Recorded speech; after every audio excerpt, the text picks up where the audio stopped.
तो आज की जो वीडियो है इस वीडियो में हम देखने वाले हैं जो आपका सब्जेक्ट है यहाँ पे मॉडर्न फार्मास्यूटिक्स एम.फार्म फर्स्ट सेमेस्टर में उसके इंपॉर्टेंट क्वेश्चन जो कि फार्मास्यूटिक्स स्ट्रीम के लिए है। तो यहाँ पे देखिए जैसे कि आपका सब्जेक्ट है ये मॉडर्न फार्मास्यूटिक्स, इसके सिलेबस में टोटल यहाँ पे 5 यूनिट्स आपकी दे रखी हैं। तो इसको हम 5 सिंगल वीडियो में कवर करेंगे, यानी कि हर एक यूनिट एक सिंगल वीडियो में कवर होगी। तो आज जो यूनिट फर्स्ट है प्री फॉर्मुलेशन कॉन्सेप्ट और उसके अंदर आती है optimization technique in pharmaceutical formulation, वो हम कवर करने वाले हैं।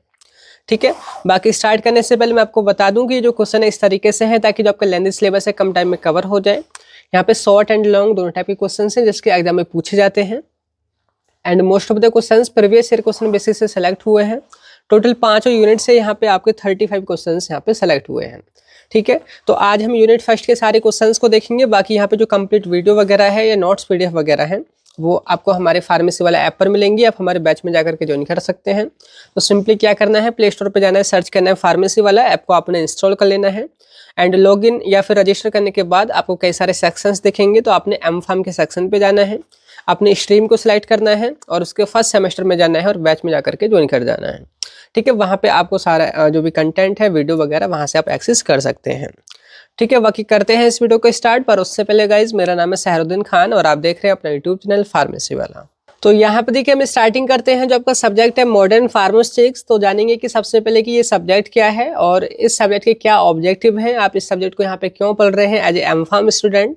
एंड यहाँ पे जो भी टॉपिक्स हैं unit first second third fourth में क्या क्या टॉपिक्स हैं उनका ओवरव्यू मैं आपको दूंगा कि आप पूरे इस सिलेबस में क्या बातें पढ़ने वाले हैं। ठीक है, तो सबसे पहले देखिए क्वेश्चन यूनिट फर्स्ट में यही है कि what is modern pharmaceutics and right it's objective, जो कि शॉर्ट में 2 नंबर में आ जाता है। तो यहाँ पे सिंपल इसका वर्ड ब्रेकडाउन एंड डेफिनेशन लिखी हुई है, लेकिन आपको मैं बता दूं आपने पढ़ा होगा B.Pharm में फार्मास्यूटिक्स। फार्मास्यूटिक्स बोले तो एक तरीके की साइंस या फार्मेसी की वो ब्रांच जिसमें हम ये जानते हैं या ये समझते हैं कि कोई भी dosage form, tablet, capsule, suspension, emulsion वो कैसे बनाई जाती है ताकि वो स्टेबल तरीके से, सेफ तरीके से, इफेक्टिव तरीके से हमारी बॉडी तक डिलीवर हो सके। मेन ऑब्जेक्टिव यही है कि जो भी आपका नेक्स्ट टारगेट है या कस्टमर है या जो भी पेशेंट है उसको एकदम सेफ, इफेक्टिव और क्वालिटी मेडिसिन डिलीवर हो सके। ठीक है, तो उसके बनाने की जो आर्ट है, साइंस है, वही आपकी फार्मास्यूटिक्स है। अगर यहाँ पे हमने एक टर्म जोड़ दी है मॉडर्न, मॉडर्न कहने का मतलब होता है आधुनिक, लेटेस्ट तरीके। तो सिंपली देखिए वर्ड ब्रेकडाउन हम कर लेते हैं। मॉडर्न बोले तो एडवांस्ड और लेटेस्ट एंड फार्मास्यूटिक्स भी 2 वर्ड से मिलकर बनी है। फार्मा जो कि ग्रीक वर्ड फार्माकोन से आया है जिसका मतलब होता है ड्रग और मेडिसिन, ये आप जानते ही हैं। एंड सुटिक्स भी ग्रीक वर्ड से आया है जिसका मतलब है, जो कि टिकोस से आया है जिसका मतलब होता है मीन्स आर्ट और साइंस ऑफ मेकिंग, कि एक वो साइंस या वो आर्ट जिसमें हम अलग अलग डिफरेंट डोसेज फॉर्म या मेडिसिन बनाते हैं बाय यूजिंग एडवांस्ड मेथड और लेटेस्ट प्रिंसिपल को हम अप्लाई करके, नए नए तरीकों को अप्लाई करके जो भी हम डोसेज फॉर्म बनाते हैं, तो वो ब्रांच आपकी मॉडर्न फार्मास्यूटिक्स कही जाएगी। समझ आया? तो सिंपल यही डेफिनेशन यहाँ पे लिखी हुई है कि modern pharmaceutics is the advanced branch of pharmaceutics. ये फार्मास्यूटिक्स की एडवांस्ड ब्रांच है that deals with the scientific study of designing, developing, manufacturing and testing different dosage form by using advanced technologies and principles to ensure their quality, safety and effectiveness। कि हमारे pharmaceutics की वो branch जिसमें हम नए नए जो भी प्रिंसिपल्स हैं या टेक्नोलॉजीज़ हैं उनको अप्लाई करके अपनी न्यू ड्रग को डिज़ाइन करते हैं, डेवलप करते हैं, मैन्युफैक्चरिंग करते हैं, टेस्टिंग करते हैं, ताकि ये इंश्योर कर सकें कि वो सही क्वालिटी की है, वो सेफ़ है और वो एक अच्छी एफिकेसी रखती है। ठीक है, यानी कि इफेक्टिव डोसेज फॉर्म को बनाना नए नए तरीकों का यूज़ करके, एडवांस मेथड का यूज़ करके, बस वही मॉडर्न फार्मास्यूटिक्स हैं। अब यहाँ पर देखिए मैंने कुछ इमेजेस भी लगा रखी हैं जो कि आप इंडस्ट्री में जा कर के जो भी इन सारे प्रिंसिपल, नई नई टेक्नोलॉजीज़ का अप्लाई करके ये सारे डोसेज फॉर्म यहाँ पे बनाएंगे। ठीक है, अब ये थोड़ा डेफिनेशन आपको समझ आ गई। अब इस सब्जेक्ट को अगर हम बात करें तो आप यहाँ पे क्यों पढ़ रहे हैं या क्या ऑब्जेक्टिव है ये सब्जेक्ट पढ़ने का, तो यहाँ पे वही हेडिंग है कि ऑब्जेक्टिव ऑफ मॉडर्न फार्मास्यूटिक्स। तो सबसे पहला ऑब्जेक्टिव है to design and develop safe, effective and stable dosage form. सबसे पहले तो यही ऑब्जेक्टिव रहेगा कि भाई जो भी डोसेज फॉर्म आप बना रहे हैं, चाहे आपके कन्वेंशनल डोसेज फॉर्म हो जैसे कि टैबलेट, कैप्सूल, इंजेक्शन वगैरह, या फिर आपके नोवेल जो डोसेज फॉर्म है ना, उनको आपने सेफ तरीके से इफेक्टिव और स्टेबल डोसेज फॉर्म में बनाना है। वो डोसेज फॉर्म सेफ रहे, इफेक्टिव भी रहे और स्टेबल भी रहे, ठीक है, ये मेन ऑब्जेक्टिव रहेगा। दूसरा, to study preformulation parameter, मतलब कि डोसेज फॉर्म बनाने से पहले जो भी पैरामीटर आपने समझने होते हैं ड्रग के बारे में, कि उसका केमिकल पैरामीटर, फिजिकल पैरामीटर, तो उनकी स्टडी आप इस सब्जेक्ट में अच्छे से कर पाएंगे। आगे है to apply modern technique in formulation में नई नई टेक्निक्स को अप्लाई करने के लिए। आगे है to ensure product stability, bioavailability and quality, कि जो भी प्रोडक्ट बन रहा है उसकी स्टेबिलिटी को इंश्योर करने के लिए, क्या वो बायोलेबल है या नहीं है उसको इंश्योर करने के लिए, और क्वालिटी को इंश्योर करने के लिए। आगे है to understand validation, packing and regulatory guidelines during manufacturing के दौरान किसी भी प्रोडक्ट को वैलिडेट करने के लिए या किसी भी प्रोसेस को वैलिडेट करने के लिए पैकेजिंग या रेगुलेटरी जो गाइडलाइंस हैं उनको समझने के लिए या उनको फॉलो करने के लिए इस सब्जेक्ट में सारी चीज़ें बताई गई हैं। To train student for research and industrial application, industry में जो भी स्टूडेंट जाकर के काम करेंगे या आगे चल के रिसर्च करेंगे तो उनको ट्रेन करने के लिए यहाँ पे इस सब्जेक्ट को पढ़ाया जा रहा है। तो यहाँ पे सिलेबस में आप देखोगे, जैसे कि मैं आपको दिखा देता हूँ इस सब्जेक्ट में। तो सबसे पहले जो यूनिट फर्स्ट है, आप ये जानेंगे कि प्री फॉर्मुलेशन कॉन्सेप्ट, बेसिकली आपने इंडस्ट्रियल फार्मेसी जो 5th सेम में आपने पढ़ी होगी बी फार्म में, वहाँ पे जाना होगा कि प्री फॉर्मुलेशन स्टडीज़ की डोसेज फॉर्म बनाने से पहले जो स्टडी की जाती है ना, वो प्री फॉर्मुलेशन कॉन्सेप्ट के अंदर आएंगी, ठीक है। फिर आएंगी आपकी ऑप्टिमाइजेशन टेक्निक, कि जब आप डोसेज फॉर्म बना रहे हैं तो आप डिफरेंट पैरामीटर्स या डिफरेंट फैक्टर्स का यहाँ पे जो है क्वांटिटी को घटा करके बढ़ा करके उसको ऑप्टिमाइज़ करेंगे, ताकि जो आपकी डोसेज फॉर्म है सेफ बने और कम खर्च में बने और कम समय में बने, ठीक है, वो ऑप्टिमाइजेशन कहा जाएगा। ये कॉन्सेप्ट आप समझेंगे।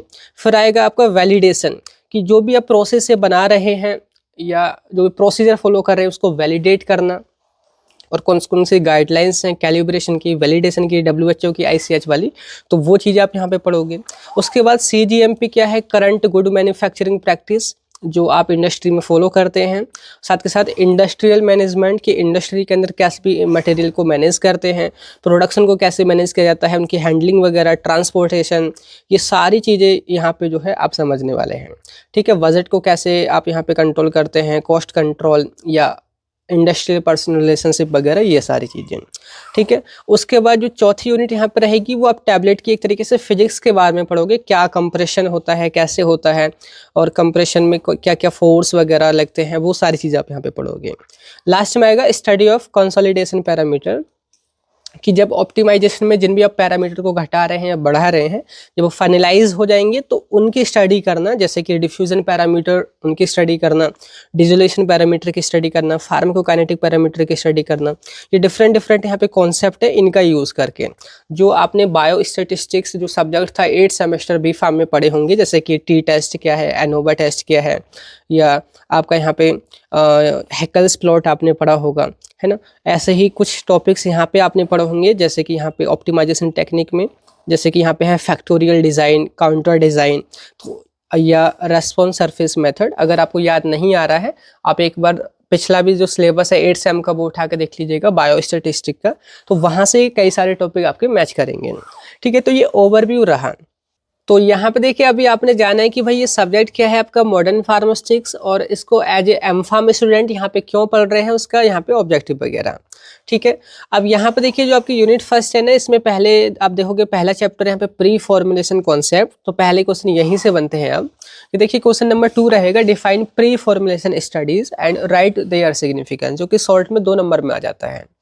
तो क्या है प्री फॉर्मुलेशन स्टडीज, तो सिंपली देखिए हम वर्ड को ब्रेक करते हैं, प्री यानी कि बिफोर, एंड फॉर्मुलेशन कहने का मतलब होता है process of making a dosage form, कि किसी भी डोसेज फॉर्म को बनाने से पहले यानी कि फॉर्मुलेशन से पहले जो भी स्टडीज़ की जाती हैं वही आपकी प्री फॉर्मुलेशन स्टडीज़ कही जाती हैं। देखिए सिंपल सा कॉन्सेप्ट समझिए कि सपोज करो कि आपने कोई डोसेज फॉर्म बनानी है, ठीक है, आपने ये पर्टिकुलरली कोई आपके पास API है, ठीक है, ये आपकी एक्टिव फार्मास्यूटिकल इंग्रेडिएंट है और इसका यूज़ करके आपने कोई पर्टिकुलर ये एक डोसेज फॉर्म बनानी है। इस तरीके से ये मैंने टैबलेट दिखा दिया है। अब इस डोसेज फॉर्म को बनाने से पहले हमारे पास जो ये रॉ मटेरियल है यानी कि जो एपीआई है, हम इसके बारे में स्टडी करेंगे कि इसके यहाँ पे फिजिकल प्रॉपर्टीज़, इसकी केमिकल प्रॉपर्टीज़ और इसकी बायोलॉजिकल जो प्रॉपर्टीज़ हैं। फिजिकल प्रॉपर्टी जैसे कि इसका यहाँ पे भाई कलर कैसा है, शेप यानी कि पार्टिकल साइज शेप क्या है ना, टेस्ट वगैरह, और इसका मेल्टिंग पॉइंट वगैरह कितना है और कब ये क्रिस्टल बनाती है। तो ये सारी जो प्रॉपर्टी हमने पहले ही समझनी पड़ेंगी, ठीक है। केमिकल प्रॉपर्टी जैसे कि इसका पीएच वगैरह कितना है, इसमें हाइड्रोलाइसिस वगैरह हो रही है, ऑक्सीडेशन वगैरह होती है या नहीं होती है, वो सारी चीज़ें हम समझेंगे। ऐसे ही बायोलॉजिकल प्रॉपर्टीज़ भी हम यहाँ पे समझेंगे। तो ये सब चीज़ें कब हो रही हैं, यानी कि इस डोसेज फॉर्म, इस फॉर्मुलेशन को बनाने से पहले हम एपीआई के बारे में ये सारी चीज़ें समझते हैं। बस यही स्टडी आपकी क्या कही जाएगी, प्री फॉर्मुलेशन स्टडी। तो जब भी आप कोई डोसेज फॉर्म बनाते हैं तो सबसे पहले स्टेप क्या होती है आपकी, प्री फॉर्मुलेशन स्टडी। तो सिंपल सी वही अब डेफिनेशन आप लिख भी सकते हैं कि preformulation studies are the scientific studies done before formulation to understand the physical, chemical and biological properties of a drug substance so that a safe, stable and effective dosage form can be developed. कि एक ऐसी studies यानी कि वो scientific study जो कि किसी भी डोसेज फॉर्म को बनाने से पहले की जाती हैं ताकि उसकी फिजिकल, केमिकल और बायोलॉजिकल जो प्रॉपर्टीज़ हैं उनको हम समझ सकें और उनको समझने के बाद एक स्टेबल और एक इफेक्टिव डोसेज फॉर्म को डेवलप किया जा सके, ठीक है। आप इस इमेज से बहुत अच्छे से समझ जाएंगे, जैसे कि ये आपके सामने रॉ मटेरियल्स हैं यहाँ पे, जैसे कि एपीआई वगैरह। तो पहले आप उनकी प्री फॉर्मुलेशन स्टडी करेंगे यानी कि उनकी प्रॉपर्टीज़ के बारे में समझेंगे। जब आप उनको समझ लेंगे तब ही आप डोसेज फॉर्म या बोले तो फाइनल प्रोडक्ट बनाएंगे। समझ आ रहा है इस इमेज से आपको अच्छे से? तो आप देख सकते हैं अब इस प्री फॉर्मुलेशन स्टडी के क्या इंपॉर्टेंस है या सिग्निफिकेंस क्या है वो आपने शॉर्ट में यहाँ पे बताना है। तो सबसे पहले इंपॉर्टेंस क्या है, to understand physicochemical property की जो भी फिजिकल और केमिकल प्रॉपर्टी है, सॉल्युबिलिटी हुआ या पीकेए वैल्यू या पीएच वैल्यू हुआ, मेल्टिंग पॉइंट, स्टेबिलिटी वगैरह, है ना। तो इन सारी प्रॉपर्टीज़ को पहले ही समझ लेंगे। इसके बाद देखिए सेकंड जो ऑब्जेक्टिव रहेगा इसका, देखिए वो है to help in selecting suitable excipient and dosage form. आप प्री फॉर्मुलेशन स्टडीज़ करने के बाद आप ये डिसाइड कर पाएंगे कि भाई आपने कौन सा एक्सिपिएंट यहाँ पे सेलेक्ट करना है जिसके भी साथ आपकी एपीआई कंपेटेबल है, वो आपने सेलेक्ट करना है और किस फॉर्म या डोसेज फॉर्म को आपने बनाना है, ठीक है। आगे है to predict and improve drug stability and bioavailability. आप इसी बेसिस पे ये समझ पाएंगे या प्रेडिक्ट कर पाएंगे कि आपकी जो भी ड्रग की स्टेबिलिटी है या बायो अवेलेबिलिटी है वो कितनी होगी और उसको कैसे इम्प्रूव किया जा सकता है। तो ये सारी चीज़ें आपने पहले ही समझ लेनी है किसी प्री फॉर्मुलेशन स्टडी से। आगे है to support process development and scale up, कि कैसे प्रोसेस को डेवलप किया जाएगा स्टेप बाय स्टेप और फिर उसको हम कैसे बाद में स्केल अप करेंगे, लार्ज लेवल पे कैसे बना पाएंगे, तो उसमें ये मदद करती है। आगे है to minimize formulation failure, time and cost in development. अगर आप पहले ही इन सारी स्टडीज़ को कर लोगे तो आपका फॉर्मुलेशन में कोई भी फेलियर वगैरह नहीं होगा, वो कम से कम हो जाएगा। टाइम एंड कॉस्ट भी यहाँ पे डेवलपमेंट में कम हो जाएगा। एंड द मोस्ट इंपॉर्टेंट आगे to ensure that the final dosage form meets desired quality, safety and efficacy standard. और यही जो प्री फॉर्मुलेशन स्टडीज़ है वो ये भी इंश्योर करती हैं कि जो भी आपकी फाइनल डोसेज फॉर्म बनेगी क्या वो desired quality standard, safety standard या एफिकेसी स्टैंडर्ड को मीट करती हैं। जो भी आपकी गाइडलाइंस होती हैं CDSCO की या उसकी जो रिक्वायरमेंट होती है या USFD की, क्या उनको फुलफिल करेंगी, तो वो भी आप इसकी मदद से समझ पाएंगे। तो ये है प्री फॉर्मुलेशन स्टडीज़ और उनका क्या सिग्निफिकेंस है। आई होप ये आपको समझ आ गया होगा, ठीक है। अब इसके बाद देखिए नेक्स्ट जो क्वेश्चन है वो लॉन्ग क्वेश्चन आपका बनता है, वो है define drug excipient interaction. Write the objective of studying drug excipient interaction and explain any two methods used to identify drug interaction। जो कि 7 नंबर में क्वेश्चन आ जाता है। पहले सिलेबस में आपको दिखा देता हूँ कि कहाँ पर है ये। तो यहाँ पे स्टार्टिंग में ही आप देखोगे ये है drug excipient interaction and different methods. तो क्वेश्चन क्या कहना चाह रहे हैं कि भाई ड्रग और एक्सिपिएंट के बीच में इंटरेक्शन का क्या मतलब है। जैसे यहाँ पे आपको पता ही होगा कि भाई आपने कोई भी डोसेज फॉर्म बनानी है तो आपकी मेन ड्रग होगी API और एक्सिपिएंट यहाँ पे मिलाए जाते हैं जो कि उनको स्टेबल रखते हैं या सॉल्युबिलिटी को बढ़ाते हैं, यानी कि एक तरीके से एज सहायक वो काम करते हैं, सपोर्टिव यहाँ पे रहते हैं। तो इन दोनों के ही मिलने से आपकी फाइनल डोसेज फॉर्म यहाँ पे बनती है, फाइनल डोसेज फॉर्म। ठीक है, अब क्या हो कि भाई जो आपकी एपीआई है, जो मेन ड्रग है, अगर वो इस एक्सिपिएंट के साथ रिएक्ट करे या कंपेटेबल ना हो, इंटरेक्ट करे, तो बस वही जो कंडीशन है, वही जो प्रोसेस है, वो ड्रग एक्सिपिएंट इंटरेक्शन कही जाएगी। तो ये ड्रग एक्सिपिएंट इंटरेक्शन है क्या, वो आपने समझना है, और इसके ऑब्जेक्टिव आपने समझने कि आप ड्रग और एक्सिपिएंट इंटरेक्शन को क्यों समझना चाहते हैं, क्यों पढ़ते हैं। ठीक है, और किन दो मेथड से आप ड्रग और एक्सिपिएंट के बीच में इंटरेक्शन को पहचान सकते हैं, है ना, आइडेंटिफाई कर सकते हैं, वो क्वेश्चन में पूछा गया है। तो सिंपल देखिए, पहले आपका यही है ड्रग एक्सिपिएंट इंटरेक्शन। यहाँ पे हम सिंपली वर्ड को ब्रेक करेंगे, और अभी जैसे मैंने आपको समझाया कि ड्रग कहने का मतलब है एपीआई जो कि आपका थेराप्यूटिक इफेक्ट शो करेगी, एक्सिपिएंट कहने का मतलब है इनएक्टिव इंग्रेडिएंट जो कि फॉर्मुलेशन में as a supportive agent use किए जाते हैं। इंटरेक्शन आप जानते ही हैं, दो चीज़ों के बीच में रिएक्शन होना। तो जो हमारी एपीआई है और एक्सिपिएंट है, अगर इसके बीच में इंटरेक्शन हो जाए या रिएक्शन हो जाए, या तो केमिकली या फिजिकली एक दूसरे को ये डिस्टर्ब करे, तो उसकी वजह से फाइनल डोसेज फॉर्म जो है इफेक्टिव या सेफ नहीं बन पाएगी। तो इसी रिएक्शन या इंटरेक्शन को हम क्या कहेंगे, ड्रग एक्सिपिएंट इंटरेक्शन। ठीक है, तो सिंपल सी डेफिनेशन है, drug excipient interaction is defined as a physical, chemical और physiological incompatibility between a drug and excipients that may affect the stability, safety और effectiveness of the pharmaceutical dosage form। Simple सी बात मैंने यही बता दी आपको पहले कि एक ऐसी कंडीशन जिसमें जो भी आपके एपीआई या एक्सिपिएंट है, उनके फिजिकल, केमिकल या फिजियोलॉजिकल जो भी प्रॉपर्टी है, वो एक दूसरे के साथ इनकम्पिटेबल हैं, है ना, वो मैच नहीं कर रहे हैं, जिसकी वजह से वो एक दूसरे से रिएक्ट करेंगे, और आपका जो भी फाइनल डोसेज फॉर्म बनेगा उसके सेफ्टी और स्टेबिलिटी वगैरह यहाँ पे अफेक्ट होगी। ठीक है, अब इनको पढ़ना बहुत ज़रूरी हो जाएगा, क्योंकि अगर आप डोसेज फॉर्म बना रहे हैं और आप पहले ही ये समझ लेंगे कि हमारी ड्रग एक्सिपिएंट के साथ में इंटरेक्ट तो नहीं कर रही है, अगर ये पहले ही आप पकड़ लेंगे या समझ लेंगे, तो उसके ऑब्जेक्टिव आपने बताने कि क्या क्या आपको यहाँ पे फ़ायदा हो सकता है। तो वैसे तो पहले मैंने एक इमेज लगा रखी है यहाँ पे, ये जो एपीआई है, जो आपके एक्सिपिएंट है, इन दोनों के बीच के मिलने से, इन दोनों को मिलने से डोसेज फॉर्म बनती है। अगर इन दोनों में ही रिएक्शन हो जाए तो यानी कि वही है आपका ड्रग एक्सिपिएंट इंटरेक्शन। अब यहाँ पे देखिए ऑब्जेक्टिव क्या रहेंगे इस चीज़ को समझने की कि भाई ड्रग हमारी एक्सिपिएंट से इंटरेक्ट कर रही है या नहीं कर रही है। तो सिंपल सी बात है, यहाँ पे पहला क्या है, to ensure compatibility between drug and excipient. आप ये स्टडी करने से ये समझ पाओगे कि आपकी जो ड्रग है वो क्या एक्सिपिएंट के साथ में कंपेटेबल है भी या नहीं, क्या वो उसके साथ ज़्यादा देर तक या लंबे टाइम तक, जैसे ड्रग भाई आप बनाओगे, डोसेज फॉर्म बनाओगे, लंबे टाइम तक क्या वो स्टेबल रह पाएगी कस्टमर के पास या पेशेंट के पास, जब तक वो पहुंचेगी क्या वो स्टेबल रह पाएगी, इफेक्टिव रह पाएगी, है ना। तो ये आप पहले ही इंश्योर कर लेंगे। दूसरा फायदा या दूसरा ऑब्जेक्टिव रहेगा to maintain chemical and physical stability of formulation. जो भी फॉर्मुलेशन बन रहा है उसकी फिजिकल और जो केमिकल स्टेबिलिटी है उसको आप मेंटेन कर पाएंगे। अगर कंपेटेबल नहीं है तो आप उसको हटा देंगे। यही ड्रग इंटरेक्शन समझने से आपको फायदा होगा। आगे है to prevent drug degradation during processing and storage. आगे जब उसकी प्रोसेसिंग की जाएगी या उसको पैक किया जाएगा या जब उसको स्टोर किया जाएगा तो ड्रग को ख़राब डिग्रेड होने से भी आप बचा सकते हैं। अगर वो कंपेटेबल ही नहीं है एक्सिपिएंट से तो आप पहले ही उसको समझ जाएंगे। आगे यहाँ पे to select suitable excipients for formulation.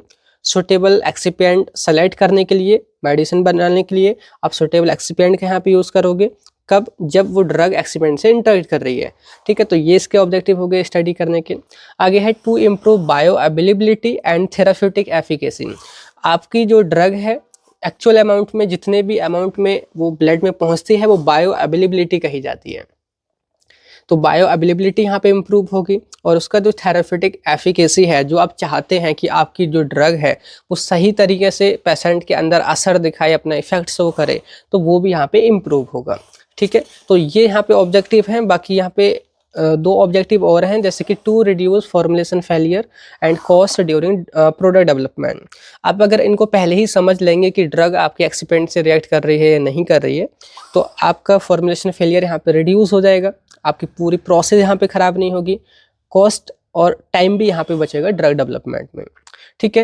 And the last में मोस्ट इंपॉर्टेंट कि DECS कहने का मतलब है drug excipient compatibility studies data is required by regulatory bodies like US FDA for IND submission before new drug approval. तो जब आप नई ड्रग को अप्रूव करवाना चाहते हैं तो सारा डेटा आपने भेजना होता है फिजिकल केमिकल प्रॉपर्टीज़ का, कि आपने इनका कंपेटिबिलिटी स्टडी की है या नहीं की है एक्सपेंड की। तो वो जो डेटा जो आप स्टडी करोगे वो उसके साथ कंपाइल करके आपने भेजना भी होता है US FDA को। तो ये भी यहाँ पे इसकी स्टडी या कहने का मतलब है ड्रग एक्सिपेंट इंटरेक्शन को समझने के आपके ऑब्जेक्टिव हो जाएंगे। तो ये क्वेश्चन अभी यहाँ तक आपको समझ आया होगा कि भाई ये क्या दिक्कत है और इसके समझने से आपको क्या फ़ायदा होगा। अब यहाँ पे ड्रग और एक्सिपिएंट के बीच में इंटरेक्शन हो रहा है तो उसको पता करने के कौन कौन से तरीके हैं और उनमें से केवल 2 को आपने यहाँ पे बताना है। तो यहाँ पे आपकी हेडिंग है methods to identify drug excipient interaction. Drug और एक्सिपिएंट में जो इंटरेक्शन हो रहा है उसको पता करने के ये सारे मेथड हैं, यहाँ पे मैंने उनको एनलिस्ट कर दिया है। अगर क्वेश्चन पूछा जाता है तो आप सभी को यहाँ पे ऐसे ही एनलिस्ट कर देना, एक लिस्ट सी बना देना, केवल 2 को आपने यहाँ पे बताना है, ठीक है। तो यहाँ पे देखिए पहला है आपका डिफरेंशियल स्कैनिंग कैलोरीमेट्री। देखिए अगर आपने इससे पहला जो सब्जेक्ट है MPAT यानी कि मॉडर्न फार्मास्यूटिकल एनालिटिकल टेक्निक, जहाँ पे आपने नई नई टेक्निक्स के बारे में समझा था, UV visible spectroscopy, IR, NMR, मास क्रोमेटोग्राफी, आगे आपका था इलेक्ट्रोफोरेसिस, पोटेंशियोमेट्री, एक्सरे क्रिस्टलोग्राफी। तो इसके अंदर आप देखोगे 6 यूनिट में थर्मल टेक्निक है। यहाँ पे एक आपकी टेक्निक थी DSC कहने का मतलब है डिफरेंशियल स्कैनिंग कैलोरीमेट्री। तो आप इसकी मदद से भी पता कर पाएंगे, और कैसे पता कर पाएंगे अभी वेट कीजिए, हम इसको समझेंगे, ठीक है। दूसरा है थर्मोग्रेविमेट्रिक एनालिसिस, तो TGA, तो यहाँ भी वही टेक्निक है TGA, थर्मोग्रेविमेट्रिक एनालिसिस। इसकी मदद से आप समझ पाएंगे कि आपकी ड्रग एक्सिपिएंट से रिएक्ट कर रही है या नहीं कर रही है। आगे है Fourier transform infrared spectroscopy FTIR, तो ये भी टेक्निक आपने पढ़ी थी IR के अंदर, यहाँ पे फोरियर ट्रांसफॉर्म IR स्पेक्ट्रोमीटर। आगे है X ray powder diffraction. X ray powder diffraction जो है, जो आपका यहाँ पे एक्सरे क्रिस्टलोग्राफी है, तो एक्सरे पाउडर टेक्निक यहाँ पे आपने पढ़ी थी, ये मैंने अच्छे से कवर करा रखा है। अगर आपने नहीं देखा है तो इसकी वीडियोस भी आप देख सकते हैं, ठीक है। ये आप पहले ही तैयार कर लोगे तो ये आपको समझ आ जाएगा। बाकी नहीं भी समझ आया है या पढ़ा नहीं है तो कोई दिक्कत वाली बात नहीं, अभी मैं आपको बताऊंगा। आगे है न्यूक्लियर मैग्नेटिक रेजोनेंस यानी कि NMR तो इम्पोर्टेंट है ही, आपकी यहाँ पे यूनिट सेकेंड में पूरा NMR ही आपने पढ़ना था, ठीक है। आगे यहाँ पे HPLC भी देखो भाई, यहाँ पे आपने जो आपका HPLC है हाई परफॉर्मेंस लिक्विड क्रोमेटोग्राफी, यहाँ पे आपने पढ़ रखा है। और इसके बाद आपका TLC भी है, उसमें आइसोथर्मल स्ट्रेस टेस्टिंग है, और UV विजिबल स्पेक्ट्रोस्कोपी वो तो है ही है सबसे पहली यूनिट में, ठीक है। तो अब कहने का मतलब है जो ये सारी टेक्निक आप यहाँ पे पढ़ रहे थे ना MPAT के अंदर, उसका असल यूज आपका यहाँ पे इन जैसी टेक्निक्स, इन जैसी टेस्टिंग में होने वाला है। जैसे अभी आपका क्या ऑब्जेक्टिव है, यहाँ पे आपको ये पता लगाना कि हमारी जो ड्रग है क्या वो एक्सिपेंट के साथ रिएक्ट कर रही है या नहीं कर रही है। तो ये सारी टेक्निक जो आपके सिलेबस में MPAT में है, आप उनको एनलिस्ट कर सकते हैं, याद तो नाम हो ही जाएंगे। अब इसमें देखिए पहले को हम समझ लेते हैं, डिफरेंशियल स्कैनिंग कैलोरीमेट्री DSC, ठीक है। बाकी मैंने इनकी एक इमेज लगा रखी है, जैसे कि आप यहाँ पे देखोगे, इसको मैं थोड़ा सा और जूम आउट कर देता हूँ, ठीक है। तो यहाँ पे आप देखोगे प्री फॉर्मुलेशन, अभी आप यानी कि डोसेज फॉर्म बनाने से पहले ही स्टडी जो कर रहे हैं वो प्री फॉर्मुलेशन के अंदर ही चल रहा है। तो आपके सामने यहाँ पे जो भी मॉलिक्यूल्स API वगैरह रहेगा या एक्सिपेंट वगैरह रहेगा, तो अब उन दोनों के बीच में आप ये जानना चाहते हैं जो भी आपकी API या एक्सिपेंट है कि उनमें इंट्रैक्शन हो रहा है या नहीं हो रहा है। तो उनमें कंपेटिबिलिटी को पता करने के ये सारे तरीके हैं, जिसकी DSC अभी हम समझेंगे, TGA था, FTIR था, XRD था, ये न्यू टेक्निक जो अभी हमने एनलिस्ट कर रखी हैं। जब इनसे कंपेटिबिलिटी साबित हो जाएगी कि आपकी जो एक्सिपिएंट है उसके मिलाने से ड्रग की स्टेबिलिटी, एफिकेसी या फिजिकल केमिकल प्रॉपर्टी पे कुछ भी अफेक्ट नहीं पड़ रहा है, तो यहाँ पे फाइनल डोसेज फॉर्म या ड्रग को बनाया जाएगा। तो यहाँ पे देखिए जो पहली टेक्निक है आपकी, उसको हम समझते हैं अच्छे से, वो है डिफरेंशियल स्कैनिंग कैलोरीमेट्री। इसको शॉर्ट में DSC बोलते हैं, जो कि एमपैट में भी हमने पढ़ा था। तो डिफरेंशियल कहने का मतलब है कि डिफरेंस पता करना। यहाँ पे दो चीज़ के बीच में डिफरेंस पता करोगे। स्कैनिंग बोले तो स्कैन करना, कैलोरीमेट्री बोले तो कैलोरी का मतलब है यहाँ पे जो कि ग्रीक वर्ड से आया हीट एंड मेजरमेंट, मेट्री बोले तो मेजरमेंट। कि यहाँ पे बेसिकली क्या होता है, जो भी आपका सैंपल है या कहने का मतलब ड्रग या एक्सिपिएंट वगैरह, हम उसको हीट करते हैं और ये देखते हैं कि वो हीट को कितना एब्जॉर्ब कर रहा है, उस हीट के फ्लो को हम यहाँ पे मेजर करते हैं। अब उसके बेसिस पे जो है ये पता कर पाते हैं कि हमारी जो ड्रग है वो कितने टेम्परेचर पे मेल्ट हो रही है या क्रिस्टलाइज कितने टेम्परेचर पे हो रही है, या बोल सकते हैं कि वो जो है डिग्रेड कितने टेम्परेचर पे हो रही है, वो हम पता कर पाएंगे किसकी मदद से, DSC इस वाली टेक्निक की मदद से। अब सिंपल सा प्रिंसिपल आप समझोगे, लिखा है कि DSC measures the heat changes that occur when a sample is heated. कि DSC क्या मेजर करता है, ये टेक्निक क्या मेजर करती है, हीट चेंजेस या हीट फ्लो को, जो कि तब होता है जब सैंपल को हीट किया जाता है। ठीक है, if a drug and excipient interact, अगर ड्रग और एक्सिपिएंट में इंटरेक्शन है, इसका मतलब है कि उनकी मेल्टिंग पॉइंट या जो थर्मल पीक है वो भी चेंज होगी। अब सिंपल सा समझिए, जैसे कि कुछ इस तरीके से इस वाली टेक्निक का सेटअप होता है। जब हमने एमपैट में इसका इंस्ट्रूमेंटेशन देखा था कि एक ये पेन होता है जिसको सैंपल पेन बोलते हैं, बर्तन जहाँ पे सैंपल को रखा जाएगा। एक ये हमारा रेफरेंस पेन होता है जो कि ज़्यादातर एम्प्टी रहता है, खाली रखा जाता है। अब इनको एक ही हीटर पे हम गर्म करते हैं, फर्नेस या यहाँ पे आपका ये बर्नर लगा है उससे हम यहाँ पे गर्म करते हैं। अब दोनों को जो हम ना एक बराबर टेम्परेचर दोनों का मेंटेन करते हैं, बोले तो जितना टेम्परेचर इसका रहेगा उतना ही टेम्परेचर हम यहाँ पे एम्प्टी पेन का रखते हैं। अब दोनों को गर्म करने से, सपोज करो आपने पहले ड्रग को यहाँ पे रखा, सिर्फ ड्रग को, API को, तो जब आप इसको गर्म करोगे तो हीट को एब्जॉर्ब करेगा या हीट को रिलीज करेगा, तो उसके बेसिस पे हमें पता चलेगा कि हमारी ड्रग कब या कितने टेम्परेचर पे मेल्ट हो रही है, कब क्रिस्टल से बना रही है, कब वो ग्लासी फेज में जा रही है, कब वो डिग्रेड हो रही है। तो उसका कुछ इस तरीके से क्या आएगा, स्पेक्ट्रम, या आप बोल सकते हैं कि ये जो है आपका लास्ट में रिजल्ट निकल के आएगा। ये किसका आया है, ड्रग का। अब ऐसे ही ड्रग की जगह आपने एक्सिपिएंट को रखा, एक्सिपिएंट को जब आप गर्म करोगे फिर आप पता लगाओगे कि अच्छा आपके एक्सिपिएंट का यहाँ पे जो है कब मेल्टिंग हो रही है, कब क्रिस्टल बन रहे हैं, कब ग्लासी फेज में जा रहा है, कब डिग्रेड हो रहा है। ठीक है, अभी तक कोई दिक्कत नहीं है। अब हमको मेन जो समझना है वो ये देखना है कि हमने ड्रग को लिया प्लस एक्सिपिएंट दोनों को मिलाया, दोनों के मिलाने के बाद जो मिक्सचर बना ड्रग का प्लस एक्सिपिएंट का, अब उन दोनों को यहाँ पे रखा।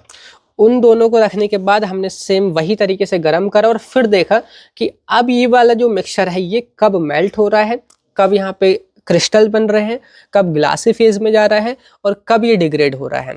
अगर इसका जो ये जो ग्राफ है, जो यहाँ पे जो आपकी पीक आ रही हैं, अगर ये मैच करती हैं वैसे ही जैसे ड्रग की आ रही थी, या प्लस 5 या 10 ऊपर नीचे होता है इतना डिग्री सेल्सियस, तो कोई फर्क नहीं पड़ता, इतना तो नॉर्मल चलता है। अगर उससे ज़्यादा अंतर आ रहा है, पूरी पीक ही गायब हो जा रही है, तो इसका मतलब है कि भाई जो एक्सिपिएंट है ना वो ड्रग के साथ इंटरेक्ट कर रहा है। सिंपल सा कॉन्सेप्ट समझो कि यहाँ पे हमारा फंडा ये है कि पहले सपोज करो ड्रग हमारी मेल्ट हो रही थी यहाँ पे 140 डिग्री सेल्सियस पे। ठीक है, जब हमने ड्रग को एक्सिपिएंट के साथ में यहाँ पे मिला दिया और अब हमारी ड्रग यहाँ पे मेल्ट होने लगी 80 डिग्री सेल्सियस पे, तो इसका मतलब ये तभी हुआ ना जब ड्रग और एक्सिपिएंट में इंटरेक्शन हुआ। तो बस यही इंटरेक्शन हमने किसके बेसिस पे पता कर लिया कि वहाँ पे वो मेल्टिंग कब हो रही है, कब उसके यहाँ पे क्रिस्टल बन रहे हैं, कब वो डिग्रेड हो रही है। और वो टेक्निक जिसकी मदद से हम पता कर रहे हैं ये सब चीज़ें, वो है DSC, डिफरेंशियल स्कैनिंग कैलोरीमेट्री, कि जिसमें हम हीट फ्लो को पता करते हैं। समझ आ गया? तो ये सिंपल सा प्रिंसिपल और फंडा है। अगर आपने एमपैट में पढ़ा होगा तो आपको और भी अच्छे से चीज़ें याद भी आ गई होंगी। अब इसका प्रोसीजर क्या रहेगा? सिंपल प्रोसीजर ये है कि पहले तो इंडिविजुअली आपने ड्रग और एक्सिपिएंट को टेस्ट करना है। जैसे मैंने बोला कि सबसे पहले आपने इस तरीके से ड्रग को लिया, केवल ड्रग को, फिर गर्म किया और तब इसका ग्राफ देखा, फिर एक्सिपिएंट को लिया, फिर गर्म किया, फिर इस तरीके से ग्राफ देखा, फिर उसका मिक्सचर लिया, तब इसके ग्राफ को देखा, कंपेयर करा।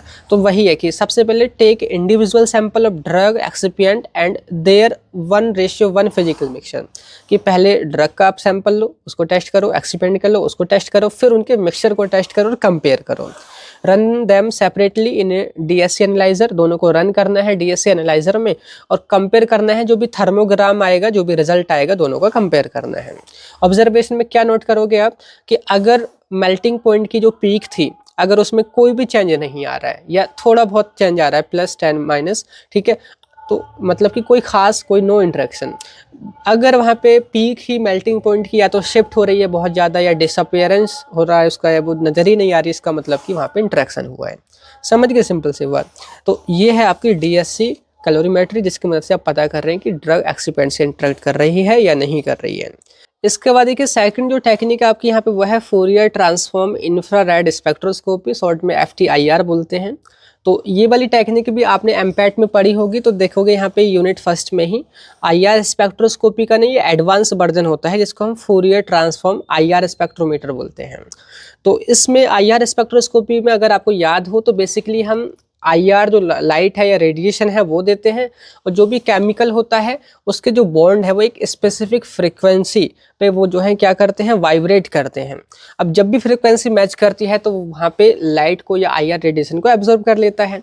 तो अगर बात करें, अगर आप ड्रग को IR रेडिएशन दे रहे हो, सपोज करो ये जो ड्रग है, ठीक है, ड्रग में जो भी आप इस तरीके से देखेंगे जैसे कि ये आपका CH है, H इस तरीके से, ऐसे ही ये CH2 और CH3 मैंने इस तरीके से दिखा दिया, ठीक है। ये कोई केमिकल है, सपोज करो ड्रग है, इसके जो भी ये एटम है यहाँ पे जोड़े पड़े हाइड्रोजन जो सिंगल बॉन्ड यहाँ पे लगा बना रखा है कार्बन से, तो ये एक स्प्रिंग की तरह होते हैं जो कि लगातार क्या करते रहते हैं, एक फ्रिक्वेंसी पे वाइब्रेट करते रहते हैं। वाइब्रेशन के भी अलग अलग तरीके थे जो हमने पढ़े हैं, ठीक है। आप यहाँ पे क्या दे रहे हो, लाइट दे रहे हो, IR रेडिएशन दे रहे हो, और IR रेडिएशन की फ्रिक्वेंसी जब इनके वाइब्रेशन की फ्रिक्वेंसी से मैच कर लेगी तो ये जो बॉन्ड है या जो ये आपका जो एटम है वो उस लाइट को क्या कर लेंगे, एब्जॉर्ब कर लेंगे, एक पीक नज़र आएगी। तो पहले आपने ड्रग रखी, ड्रग को IR लाइट दी और देखा कि उसकी पीक कहाँ पे बन रही है।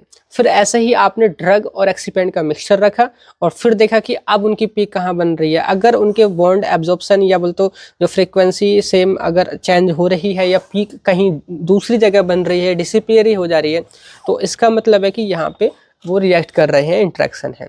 समझ रहे हो बात। तो यहाँ पे प्रिंसिपल क्या है कि FTIR works on the principal that chemical bond absorb infrared light, कि FTIR इस प्रिंसिपल पे काम करता है कि जो भी केमिकल बॉन्ड होते हैं वो इंफ्रारेड लाइट को एब्जॉर्ब करते हैं एक स्पेसिफिक वेवलेंथ पे, या कह सकते हैं स्पेसिफिक फ्रीक्वेंसी पे।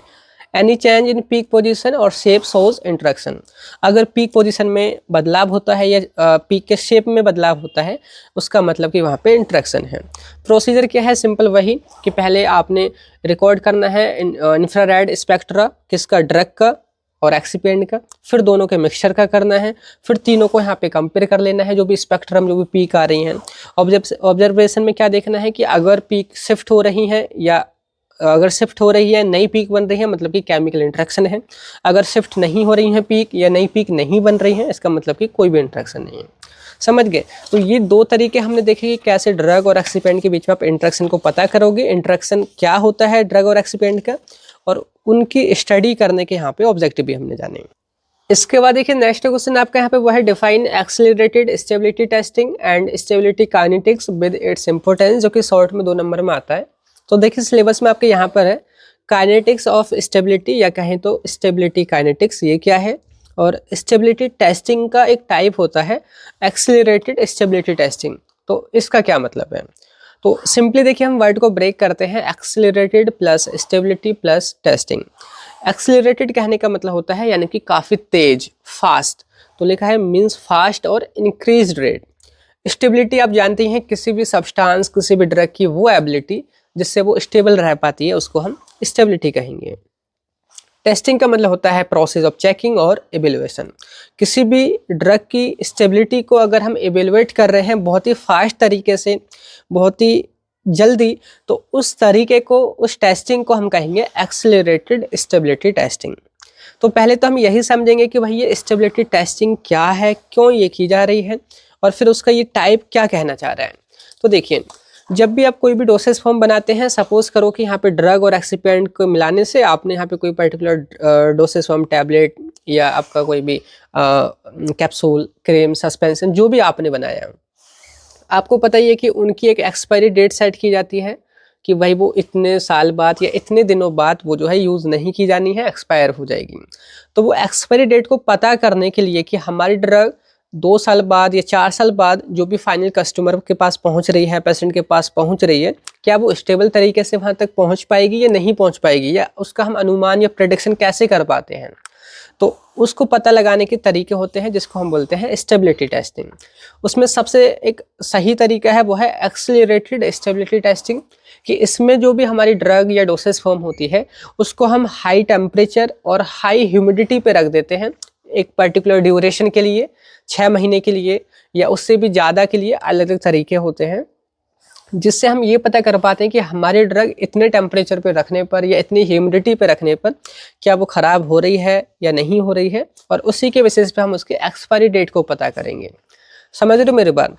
तो यहाँ पे एक्सेलरेटेड कहने का मतलब है कि बहुत फास्ट तरीका है जिसमें हम क्या करते हैं, अपनी ड्रग को काफ़ी ज़्यादा टेम्परेचर और काफ़ी ज़्यादा ह्यूमिडिटी पे रखते हैं और फिर टेस्टिंग करते हैं उसकी स्टेबिलिटी की।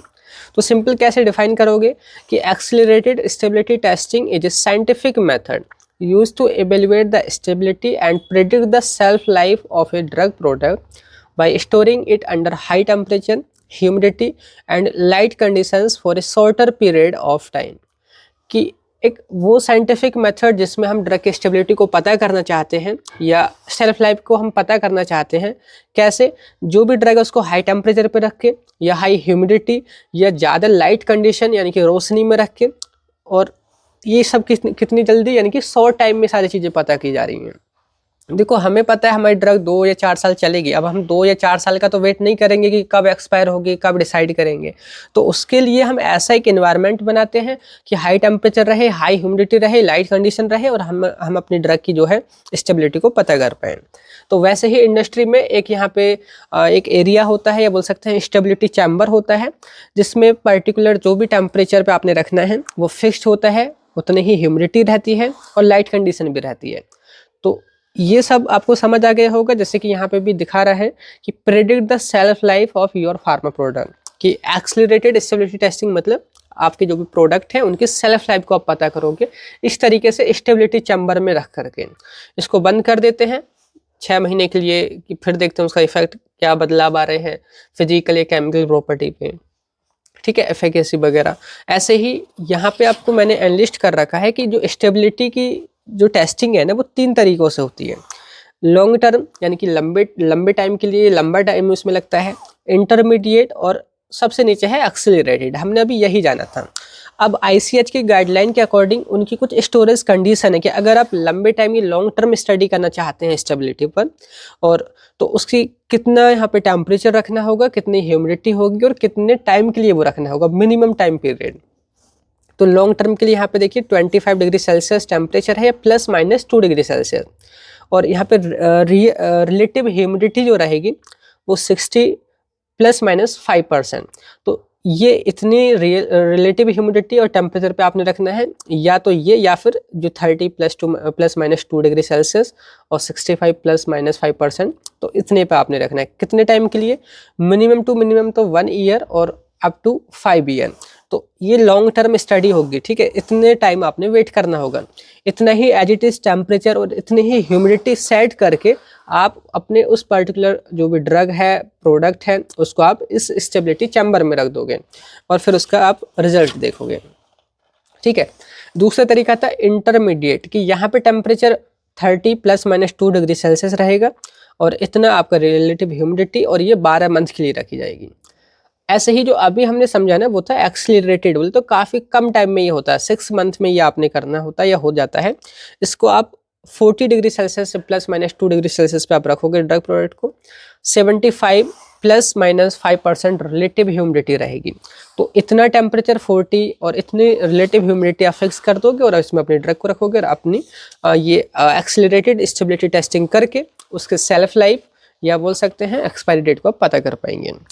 इसके बाद एक सेकंड जो टर्म है स्टेबिलिटी काइनेटिक्स, कि अगर भाई वहाँ पे एक्सेलरेटेड स्टेबिलिटी नहीं पूछी जाती है तो ये वाली आ जाती है कि स्टेबिलिटी काइनेटिक्स का क्या मतलब है। तो सिंपली देखिए वर्ड को हमने ब्रेक करना है। स्टेबिलिटी बोले तो किसी भी ड्रग या सब्सटेंस के स्टेबल रहने की ability of a drug to remain unchanged with time के रेस्पेक्ट में वो अनचेंज्ड रहे, स्टेबल रहे, वही उसकी स्टेबिलिटी कही जाएगी। काइनेटिक का मतलब होता है रेट और केमिकल चेंज और डिग्रेडेशन। बोले तो किसी भी ड्रग का बदलना या बोले तो अनस्टेबल रहने का क्या रेट है, अगर उसके रेट की हम बात करें कि किस रेट से हमारी ड्रग खराब हो रही है स्पीड से, तो वो काइनेटिक्स कही जाएगी। तो स्टेबिलिटी काइनेटिक्स कहने का मतलब है कि सपोज करो कि इन पर्टिकुलर टेम्परेचर पे और रिलेटिव ह्यूमिडिटी पे आपने अपनी ड्रग को यहाँ पे इस स्टेबिलिटी चैम्बर में रख दिया। अब वो किस रेट या किस स्पीड के साथ में यहाँ पे डिग्रेड हो रही है, अगर हम उसको समझें तो बस वही रेट यहाँ पे क्या कहा जाएगा, स्टेबिलिटी काइनेटिक्स। सिंपल समझ आया। तो यहाँ पे डेफिनेशन है कि stability kinetics is the study of the rate and process of drug degradation with the time under various conditions like temperature, humidity and pH to predict the shelf life and stability of a drug product।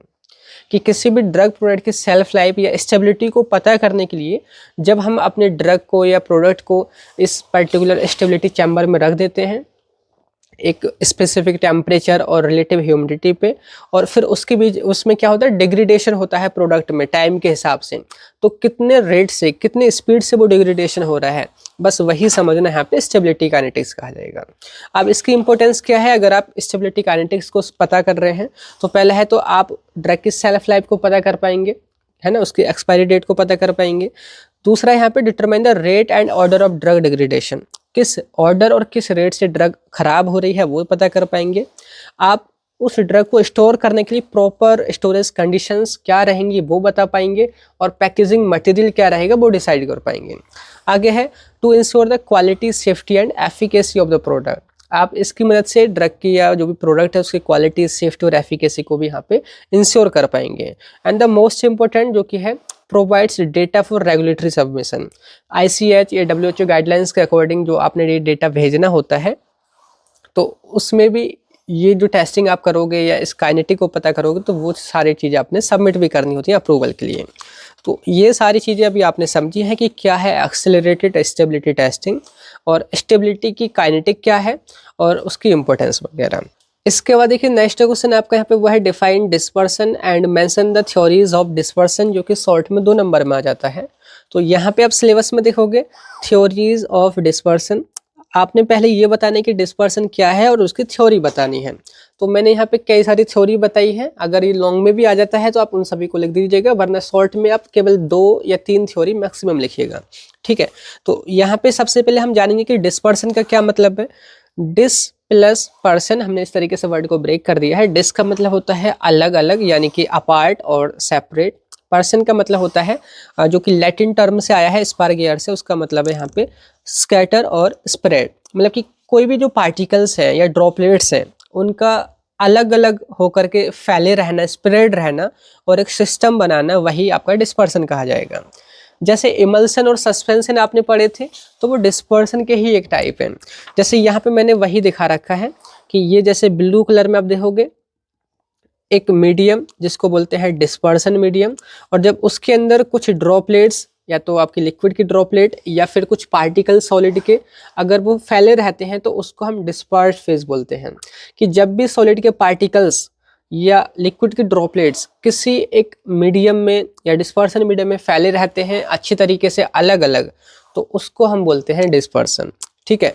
इसके example emulsion, अगर यहाँ भी liquid की droplets किसी दूसरे liquid में ही dispersed है तो वो इमल्सन होगा।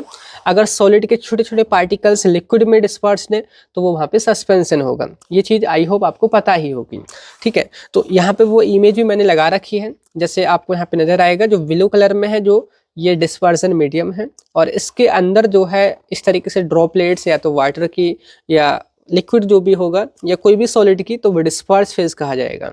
जब ये यूनिफॉर्मली इसमें डिस्ट्रीब्यूटेड रहते हैं, अलग अलग रहते हैं, फैले रहते हैं, तो जो सिस्टम बनता है या जो ये एक डोसेस फॉर्म बन रही है वही डिस्पर्सन कही जाएगी।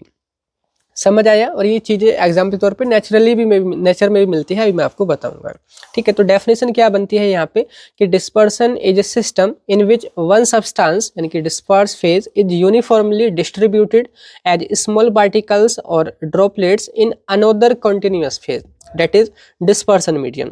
कि एक ऐसा सिस्टम जिसमें जो डिस्पर्स जो फेज होता है वो यूनिफॉर्मली अच्छे तरीके से अलग अलग स्मॉल पार्टिकल्स या ड्रॉपलेट्स के फॉर्म में जो है डिस्पर्सन मीडियम में फैला रहता है, और ये सिस्टम ही आपका डिस्पर्सन सिस्टम या मीडियम कहा जाता है, डिस्पर्सन डोसिफॉर्म कही जाती है। ठीक है, अब एग्जांपल जैसे कि मिल्क है, आपका मिल्क जो दूध होता है उसमें क्या होता है, इस तरीके से अगर आप गौर करोगे तो दूध में वाटर होता है, मैक्सिमम तो वाटर होता है, और वाटर के अंदर जो फैट है, सॉलिड जो पार्टिकल में यानी कि फैट जो यानी कि घी उसमें फैला रहता है, डिस्पर्स रहता है।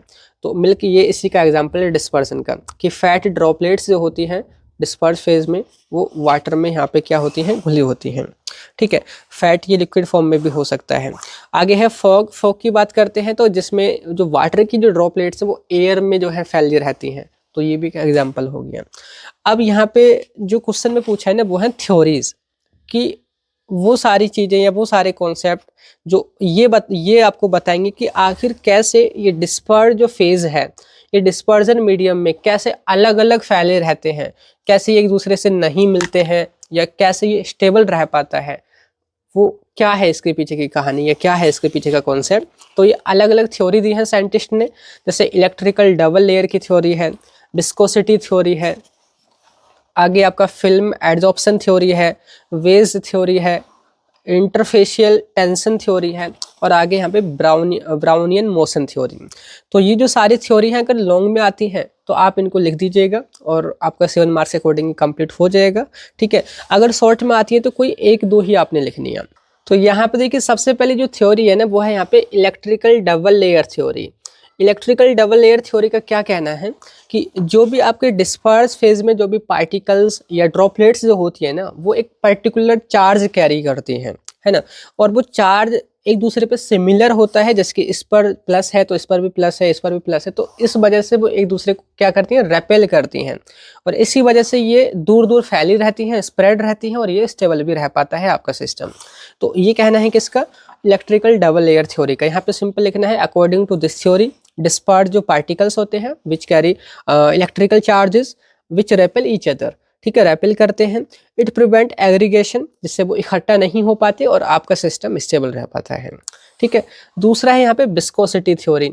इस थ्योरी का क्या कहना है यहाँ पे, according to this theory when the liquid becomes thicker, कि जब भी लिक्विड जो है थिक हो जाता है, the movement of particles slow down which increase stability, कि यहाँ पे जो आपका डिस्पर्जन मीडियम है जब भी वो थिक हो जाता है, गाढ़ा हो जाता है, तो उसकी वजह से इन ड्रॉपलेट्स की या इन पार्टिकल्स का मूवमेंट स्लो हो जाता है ना, जितना गाढ़ा उतना मूवमेंट स्लो, तो उस वजह से ये स्टेबल रहते हैं, उस वजह से ये दूर दूर रहते हैं। ये कहना है कि इसका विस्कोसिटी थ्योरी का। आगे है फिल्म या adsorption theory. According to this theory a thin protective film form around particle और droplets that keep them separated and stable. इस थ्योरी का ये कहना है कि जो भी आपके पार्टिकल्स होते हैं ना या ड्रॉपलेट्स होती हैं उनके चारों तरफ एक पतली सी एक फिल्म, एक लेयर बन जाती है, और ये लेयर उन दोनों ये चारों जो भी यहाँ पे मतलब पार्टिकल जितने भी फैले हैं उन सभी को अलग अलग रखती है, और इस वजह से वो एक दूसरे से मिक्स नहीं हो पाते और ये स्टेबल भी रह पाते हैं। सिंपल सी ये कहानी है इनकी। और आगे है wedge theory. According to this theory the emulsifier forms a wedge shaped layer between two liquids which keeps the droplets separated. इस थ्योरी का ये कहना है कि जब भी आप इमल्सन बनाने के लिए या सस्पेंशन बनाने के लिए जो भी एजेंट यूज़ करते हैं, सस्पेंडिंग एजेंट या इमल्सिफाइंग एजेंट, तो वो जो है एक वेज की तरह काम करते हैं इन दो ड्रॉपलेट्स के बीच में। जैसे कि सपोज करो कि ये दो ड्रॉपलेट्स हैं तो उनमें एक वेज जानते हो, एक लकड़ी का जैसे इस हिसाब का जो हिस्सा होता है जो कि दो चीज़ों को अलग करने का काम करता है, उसको हम वेज बोलते हैं। जैसे कि अभी मैं आपको यहाँ पे एक इमेज दिखा देता हूँ, आपको यहाँ पे समझ आ जाएगा कि वेज क्या होता है। देखो जैसे ये वाला आप हिस्सा देख रहे हो, जैसे ये लकड़ी है, लकड़ी में आपने इस चीज़ को यहाँ पे बीच में अड़ा दिया है जिसकी वजह से ये दो हिस्सों को अलग अलग करके रखेगा, है ना, तो इसको हम क्या बोलते हैं, वेज बोलते हैं। तो इस थ्योरी का भी यही कहना है कि इस पार्टिकल और इस पार्टिकल के बीच में जो है ना इमल्सिफायर जो है एक वेज की तरह काम करता है, तभी वो अलग अलग रह पाते हैं। नेक्स्ट है यहाँ पे थ्योरी देखिए वो है interfacial tension theory. According to this theory surfactants decrease the surface tension between two immiscible liquid, कि यहाँ पे इमिसिबल लिक्विड्स के बीच में जो सर्फेक्टेंट जब आप ऐड करते हैं तो वो सरफेस टेंशन को या इंटरफेशियल टेंशन को कम कर देते हैं, जिसकी वजह से जो वो है स्टेबल रह पाते हैं। तो ये कहती है ये थ्योरी। बाकी है ब्राउनियन मोशन थ्योरी। इस थ्योरी का ये कहना है कि जो भी स्मॉल पार्टिकल्स या ड्रॉपलेट्स होती हैं डिस्पर्सन के अंदर वो लगातार मूव या मोशन में रहती हैं और रैंडमली वो मूव करती हैं, जिसकी वजह से वो सेटल नहीं हो पाती और लगातार जो है वो फैली रहती हैं। According to this theory, small particles move randomly all the time which prevent them from settling and keeps the mixture uniform. Simple समझ आ गई। ये अलग अलग साइंटिस्ट का कहना है, अलग अलग थ्योरीज हैं। ये बस यही कहना चाहते हैं कि आखिर क्यों ये जो डिस्पर्स फेज होते हैं ड्रॉपलेट्स या आपके सॉलिड पार्टिकल्स, ये आपस में क्यों मिक्स नहीं हो पाते हैं, क्यों दूर दूर फैले रहते हैं और ये स्टेबल डोसेज फॉर्म क्यों बनाते हैं। समझ गए। इसके बाद देखिए नेक्स्ट क्वेश्चन यहाँ पे वो है आपका define SME-DDS and discuss the preparation and evaluation of SME-DDS। तो ये क्वेश्चन ना कई बार शॉर्ट में डेफिनेशन आ जाती है या फिर मोस्टली 7 या 10 मार्क्स में क्वेश्चन बनता है कि क्या है ये SME-DDS। इसके फुल फॉर्म यहाँ पे self micro emulsifying drug delivery system, short में SME-DDS बोलते हैं। तो यहाँ पे सिलेबस में है आपका कि भाई SME-DDS, तो हम जानेंगे कि भाई ये क्या है ड्रग डिलीवरी सिस्टम, इसके कंपोनेंट क्या हैं, और यहाँ पे जो क्वेश्चन ने पूछा है कि इसको हम कैसे प्रिपेयर करते हैं और फिर बनने के बाद इसका इवेल्युएशन कैसे करते हैं। ठीक है, तो सिंपली देखिए वर्ड को हमने ब्रेक कर रखा है self micro emulsifying plus drug delivery system. Self micro emulsifying कहने का मतलब है कि खुद जो है छोटे छोटे माइक्रो इमल्सन बना लेता है जब भी वाटर या GIT फ्लूइड के कांटेक्ट में आता है। कि सपोज करो कि इस डोसेज फॉर्म को आपने खाया, आपने निगला, आपके स्टमक में जो GIT फ्लूइड है जैसे ही उसके कांटेक्ट में जाएगा तो ये क्या कर लेगा, छोटे छोटे जैसे कि यहाँ पे ड्रॉपलेट टाइप इस तरीके से छोटे छोटे यहाँ पे क्या है इमल्सन बना लेगा जिसमें ड्रग भरी होगी और ये जो है कि इमल्सन की तरह यहाँ पे काफ़ी छोटे छोटे ड्रॉपलेट ये खुद ही बना रहा है। कब, जब वाटर की कांटेक्ट में GIT फ्लूइड की कांटेक्ट में आ रहा है।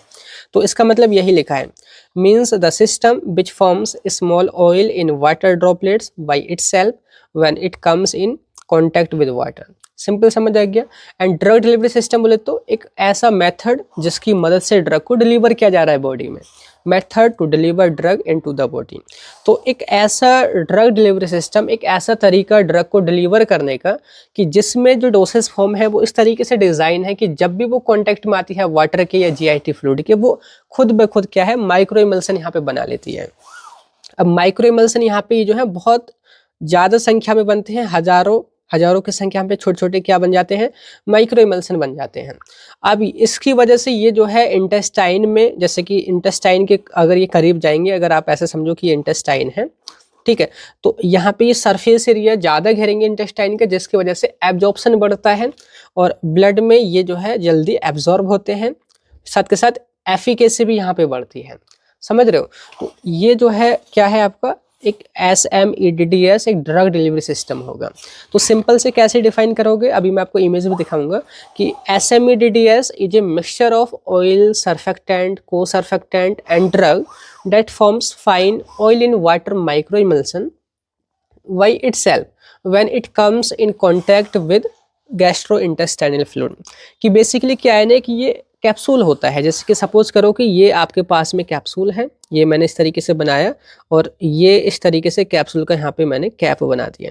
ठीक है, ये कैप्सूल जो है इसके अंदर मैंने ड्रग भर दी, ड्रग साथ के साथ यहाँ पे मैंने सर्फेक्टेंट को भर दिया, साथ के साथ इसके लिए जो भी ज़रूरत चीज़ें हैं जिसकी ऑयल वो भर दिया, को सर्फेक्टेंट भर दिया और ये सारा मिक्सचर मैंने किसमें, इस वाले कैप्सूल में पैक कर दिया। अब जब भी आप इस कैप्सूल को खाओगे, जैसे कि सपोज करो इमेज में दिखा रखा है कि ये कैप्सूल है SME-DDS एक डोसेज फॉर्म है, इसमें ड्रग है, ऑयल है, सर्फेक्टेंट है, को सॉल्वेंट है, HPC पॉलीमर। जब आप इसको खाओगे ये इंटेस्टाइन में जाएगा, जैसे ही इंटेस्टाइन में जाएगा या आपके स्टोमक में जाएगा वहाँ पे फ्लूइड मिलेगा, GIT फ्लूइड। हमें पता है जैसे ही ये फ्लूइड के कांटेक्ट में आएगा तुरंत जो है छोटे छोटे ऐसे इमल्सन बना लेगा जिसको माइक्रो इमल्सन बोलते हैं। अब माइक्रो इमल्सन बहुत ज़्यादा तादाद में बनेंगे और ये जब भी इंटेस्टाइन के इस तरीके से कांटेक्ट में जाएंगे तो यहाँ पे एब्जॉर्प्शन या बोलते तो सिस्टमिक एब्जॉर्प्शन बढ़ जाएगा। समझ आया। तो सिंपल सी वही डेफिनेशन यहाँ पे लिखी हुई है कि एक मिक्सचर होता है ये ऑयल का, सर्फेक्टेंट का, को सर्फेक्टेंट का और ड्रग का, जो कि oil in water micro emulsion बना लेता है जब भी GIT फ्लूइड के कांटेक्ट में आता है। अब ये जो सिस्टम है या ये जो डोसेज फॉर्म है ये सॉल्युबिलिटी बढ़ा रही है, डिसोल्यूशन बढ़ा रही है और एब्जॉर्प्शन बढ़ा रही है उन ड्रग का जो कि वाटर में पुअरली सोल्यूबल है, वाटर में ज़्यादा सोल्यूबल नहीं है, उन ड्रग का यहाँ पे क्या क्या बढ़ा रही है, सोल्यूबिलिटी, डिसोल्यूशन एंड एब्जॉर्प्शन। तो मेन इस पर्पज से इसको डिज़ाइन किया गया है कि जो भी वाटर में पुअरली सोल्यूबल ड्रग होती हैं उनके एब्जॉर्प्शन को बढ़ाने के लिए, सोल्यूबिलिटी को बढ़ाने के लिए, डिसोल्यूशन को बढ़ाने के लिए इस तरीके से डोसेज फॉर्म यहाँ पे डेवलप की गई है, जिसको हम SMEDDS बोलते हैं। समझ गए। अभी मार्केट में ना ये आपको कई सारे प्रिपरेशन मिल जाएंगे, जैसे कि मैंने कुछ यहाँ पे एग्जांपल लगा रखे हैं। ये ब्रांड नेम है, उनके अंदर कौन से ड्रग है, किस डोसेस फॉर्म में है, डोज कितनी है और क्या उनका यूज है, वो यहाँ पे लिखा हुआ है। जैसे कि ब्रांड नेम न्यूरल के नेम से आता है, जिसमें साइक्लोस्पोरिन ड्रग होती है, बेसिकली इम्यून सिस्टम को सप्रेस करने का काम करती है। किस फॉर्म में, ये सॉफ्ट जेलेटिन कैप्सूल है। इसमें सॉफ्ट जेलेटिन कैप्सूल मतलब जो मुलायम सा कैप्सूल होता है, उसमें ये सारे कंटेंट भरे होंगे। ठीक है, अब ये 25 मिलीग्राम और आपका यहाँ पे 100 मिलीग्राम इसमें मिल जाती है। ऐसे ही नॉर्बिर नेम से मिलता है रिटोनेबिर, जो कि HIV एंटीवायरल ड्रग है आपकी, सॉफ्ट जेलेटिन कैप्सूल के फॉर्म में होती है और 100 mg की होती है। ऐसे ही आप पढ़ सकते हैं, यहाँ पे और भी एग्जाम्पल हैं। समझ गए। ये है कि आपकी SMEDDS, ये रियल लाइफ एग्जांपल मैं आपको यहाँ पे बता रहा हूँ। अब SMEDDS के क्या क्या कंपोनेंट हैं या आगे जो भी चीज़ें हैं कि कैसे SMEDDS को हम बनाते हैं, और भी आप पढ़ोगे कि भाई इसका इवेल्युएशन क्या है, और बाकी के भी कई सारे क्वेश्चंस अभी इस यूनिट में बचे हैं। तो ये जो सारी जो कंप्लीट वीडियो है ये आपको फार्मेसी वाला ऐप पर मिलेगी। मैंने आपको स्टार्टिंग में ही बताया था कि कैसे ज्वाइन करना है, तो आपने हमारे बैच में जाकर के ज्वाइन कर सकते हैं और नोट्स वगैरह भी आपको वहीं पे मिल जाएंगे। तो यही था आज की इस वीडियो में, बाकी फिर मिलते हैं किसी नेक्स्ट वीडियो में। तब तक के लिए bye bye, thank you, have a nice day.